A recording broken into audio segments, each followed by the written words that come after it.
You step off the late-night train into the neon-pulsing streets of Kabukicho, Tokyo's notorious nightlife district. The city is dazzling and intimidating, yet a strange emptiness has crept in since you arrived. You remember the honeymoon phase of moving abroad. That initial thrill of novelty is already fading. Every little cultural quirk feels sharper now. The guides had warned you. Japan's dating scene is conservative and reserved. People tend to keep feelings inside. The Japanese call this tatame versus hone, and read the air rather than saying exactly what they mean. You feel that reserve as you push through crowds of suit-clad salarymen and flickering signs, and you wonder if you stand out as a gaijin foreigner who doesn't quite get the unspoken rules. Your phone buzzes. It's your Tinder date, Yumi, already here, texting that she's found you. You glance at your watch. 9 p.m. She's wearing a simple dress and says places like the station are boring. Her suggestion, an alleyway bar deep in Kabukicho, not a nice restaurant, but a cramped snack bar far from the crowd. As you follow her neon-lit path, something about the situation tugs at you. You recall reading that hookups and casual dating are taboo in Japan, and that even holding hands on a first date can feel like too much. You're unnerved by how forward this feels.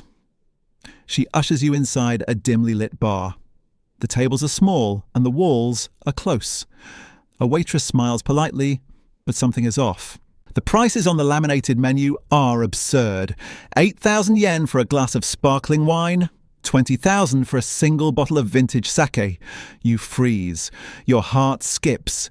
Cheap drink turned out to be a trap. In that moment, you remember a cautionary tale. One expat in Shinjuku was led to a bar by a woman and ended up paying 40,000 yen for an hour of drinks. That story flashes through your mind as Yumi laughs and pulls the drinks menu toward you. You realize with sinking dread this is exactly what they warned you about. It's a classic drink-back scam. You try to stall, glancing around. The bartender's gaze flicks between you and Yumi. She orders another round of cocktails, this time a champagne bottle for 50,000 yen. You gulp and pay. Your wallet is already light. She gives a shy smile that feels hollow. You feel trapped by politeness and how the culture taught you to never openly accuse someone. In Japan, it's considered rude to cause a scene over money. You remember, couples here rarely bring up paying on a date. Your confession of true intent has to come first. But right now, your wallet is emptied by her fake affection. When the bill arrives, 60,000 yen, she feigns surprise that the bar doesn't take cards and she has no cash. You foot the bill, breathless, as she slips back into the crowd before you can even insist on splitting it. The neon glow outside feels suddenly oppressive. You stagger out alone into the street. Not only do you feel foolish, but strangely betrayed. Tokyo was supposed to be safe. One doesn't even have to lock a bike here, but you were deceived as if the city played a cruel joke. All around you, couples pass arm in arm, oblivious. No one questions you in these streets about the massive credit slip you reluctantly signed. Police here won't help with Yakuza-run bars. This should have been a romantic evening, but instead, you're counting yen under the cold lamplight. Your phone buzzes with a message you've been too embarrassed to send. Are you okay? You stare at the blinking cursor. $240 just shook out of your wallet. The night is lost. You feel the sting of having played the clueless foreigner and paid the price, literally. By morning, you're half awake on a rickety futon in a business hotel in Shinjuku, alone. The city outside wakes without you. You reflect on what just happened, a painfully expensive lesson about trust and precaution. Tokyo may pride itself on safety, but even here there are predators. Now you know. You pledge to trust your gut next time. You remember one line. When you realize something smells fishy on a date, there's no shame in bailing out. Sadly, that advice comes a day too late for your wallet. A week later, evenings bleed into nights in Tokyo and loneliness lingers. You try not to lose hope. Maybe they do find love here, you tell yourself. You meet Mari through a mutual friend at a teppanyaki restaurant by Roppongi Hills. She's gentle and articulate, not at all like Yumi. The two of you talk over okonomiyaki and cold beer, strolling on the sidewalk afterward. She paints Tokyo Tower glowing in the distance. She laughs at your jokes. This feels different. Real, warm, like something out of a movie. For the first time since arriving, you relax. Words spill out. You know, I think I really like you. In Tokyo, they call this a kokuhaku, a confession, the moment when dating becomes more than friendship. In the neon blur of Shinjuku, you finally took the risk to say it. Mari's face lights up. She almost says the same back. The next morning you wake to polite texts, but then radio silence. Unlike back home, this isn't heartbreak at the end of a month together. It's something more quietly devastating. You recall reading that Japanese couples often communicate only a few times a week. Unresponsiveness is normal. You wait 2 days. Your anxiety grows. Finally, Mari calls. Her voice is hesitant. Over coffee, she holds your hand and blurts out that she's been married for 3 years. Her husband is out of town on business. She promised herself she wouldn't go out with anyone while he's away. She claims to feel guilty, but I couldn't say no, she whispers. Your heart in your throat, you nod along. It was naive to assume. In this culture of hidden truths and indirect communication, you should have anticipated this risk. You remember the kuki o yomu, reading the air you failed at, the subtle hints she never takes off a delicate gold band. She had been affectionate, but never free. Tragedy strikes quietly here. A woman can slip a ring on her finger once a day and back off the next. Ending the date is silent. You say you understand, what else can you say? And the Tokyo air outside is cold. The sakura petals that morning are already falling. You walk away from her alone again, realizing you've been outmaneuvered by courtesy and custom. Tokyo dating didn't just teach you heartbreak, it reinforced that people play roles. She was a dutiful wife who had fun one time, and you were a polite foreign tourist who let it happen. It hurts. But you steel yourself. This city has more stories yet to tell. You lean against the observatory railing, her words still echoing. This moment feels fragile, like if you breathe wrong it'll dissolve into another Tokyo illusion. But Aya's hand stays in yours. The city sprawls below, 14 million lives flickering in the dark. And for once you're not wondering where you fit. You just are. Walking home that night, you notice things differently. The vending machines glow warmer. The salaryman stumbling from the izakaya seems less alien. Even the relentless train announcements sound almost musical. Love does that. It repaints the backdrop. Weeks fold into months. You meet Aya's friends at a cramped yakitori joint in Kichijoji. They're polite but probing, asking about your job, your plans, your Japanese level. One friend, Yuki, switches to rapid-fire Japanese mid-conversation. You catch maybe 60%. Aya translates the rest, but you sense the test. Can he keep up? Will he stay? You smile through it, order another round of highballs, and by evening's end, Yuki is teaching you drinking games in slurred English. You passed. Her parents are another story entirely. Aya warns you 3 days before the meeting. They're traditional. Her father worked 30 years at the same manufacturing company. Her mother has never left Saitama. They've never met a foreigner. You ask what that means for you. She says just be yourself, then adds maybe a slightly quieter version of yourself. The train to Omiya feels longer than it is. You rehearse Japanese phrases you'll probably forget. Aya squeezes your knee. Her parents' apartment is small, immaculate, filled with the smell of simmering nikujaga. Her mother greets you at the door with a bow so deep you panic and bow lower. Her father sits at the low table, arms crossed, face unreadable. Dinner is a minefield of etiquette. You fumble with chopsticks. You forget to say tadakimasu before eating. You accidentally pour your own drink instead of waiting for someone else to pour it. Aya's mother keeps refilling your plate. Her father asks questions that sound casual but land like audits. What do you do? How long will you stay in Japan? Do you understand our culture? You answer carefully, aware every word is being weighed. Then he asks about your family. You mention your parents back home, your sister, the life you left. He nods slowly. Why did you leave? You pause. The honest answer is complicated. You say something about wanting to experience the world, to challenge yourself. He doesn't look convinced. Aya's mother jumps in, asking about your favorite Japanese food. The tension breaks. You talk about ramen, sushi, the weird convenience store snacks. Her mother laughs. Her father doesn't. On the train back, Aya says it went well. You're not sure you believe her. She explains that her father is protective, that he worries she'll move away or marry someone who doesn't understand what it means to be Japanese. You ask if that's you. She says no, but you have to prove it over time. Great, no pressure. Months pass. You visit her parents again, then again. Her father warms incrementally, like ice thawing in March. He starts asking about baseball. You learn the Hanshin Tigers roster to keep up. Her mother teaches you how to make proper miso soup. These small rituals feel like acceptance, or at least tolerance. Work changes too. Your teaching contract ends. You scramble for visa options. Aya suggests applying to her company, an international publisher looking for English editors. You interview. They hire you. Suddenly, you're not just a temp English teacher. You're contributing to something that feels permanent.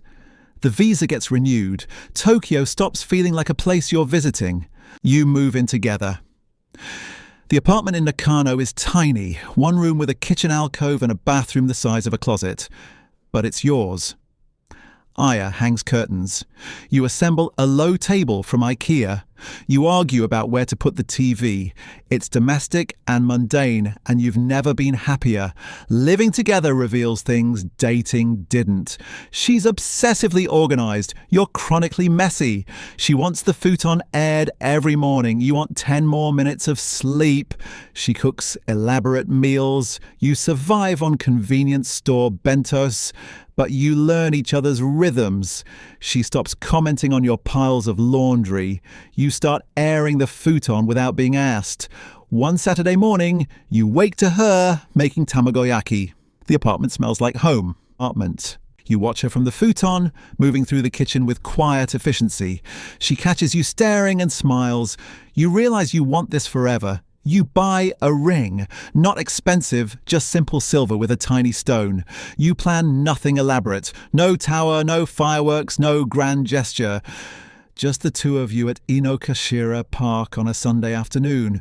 You're feeding the ducks when you pull it out. Aya, will you marry me? She freezes, then laughs, then cries, then says yes. Her parents take the news better than expected. Her mother cries. Her father shakes your hand, firm and deliberate. He says one sentence in English. Take care of her. You promise you will. The wedding is small, her family, a few friends, no elaborate ceremony. You wear a suit, she wears a simple white dress. The photos are awkward and perfect. Your parents fly in, jet-lagged and emotional. Your mum cries through the entire reception. Your dad corners Aya's father and they communicate through nods and beer. Afterwards, sitting in the Nakano apartment surrounded by wedding gifts and half-eaten cake, Aya leans against you. You made it, she says.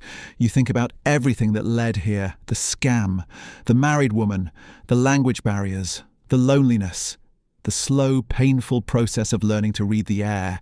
You think about how close you came to giving up, but you didn't. And now Tokyo isn't just a city you moved to. It's home. Aya is home. You kiss her forehead. She falls asleep on your shoulder.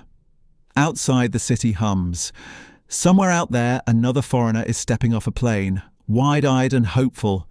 You hope they make it too. So marriage arrives in quiet steps, not grand gestures. You propose on a Sunday morning in the Nakano apartment, both sitting cross-legged on tatami mats with lukewarm coffee between you. No ring yet because you want to choose it together. Aya laughs before you finish the question, then cries, then says yes in 3 languages. Her parents arrive the following weekend from Kyoto.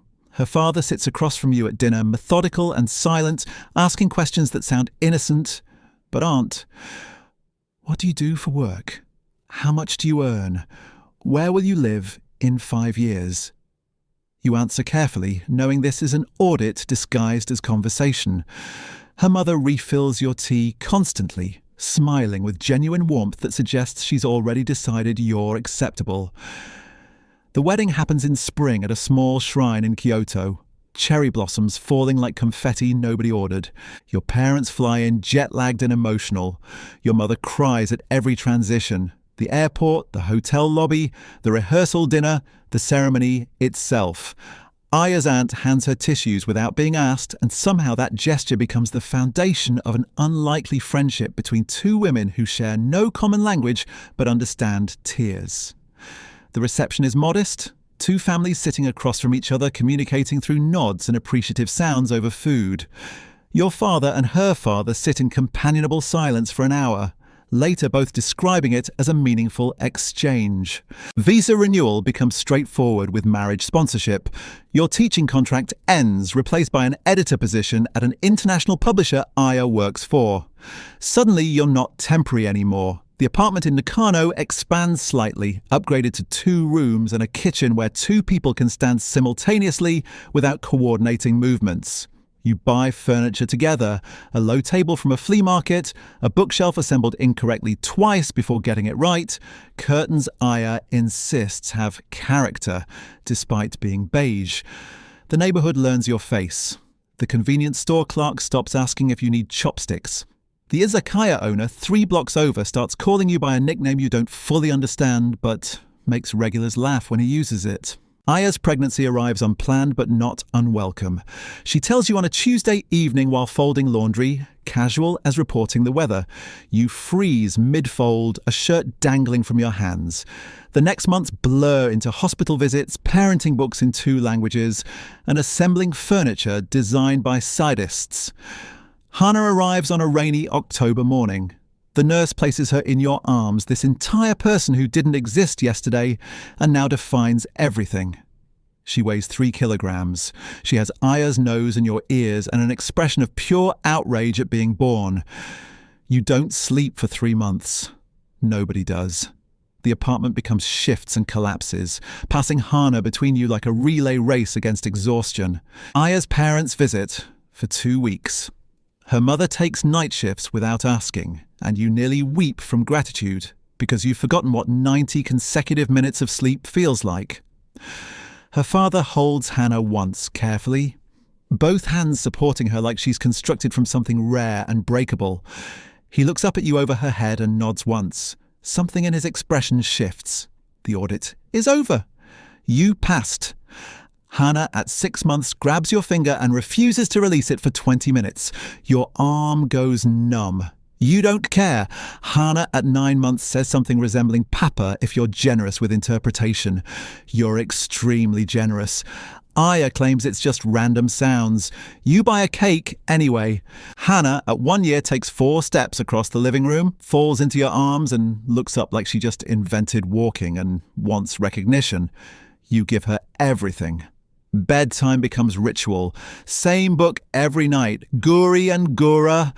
2 mice cooking a giant pancake in the forest.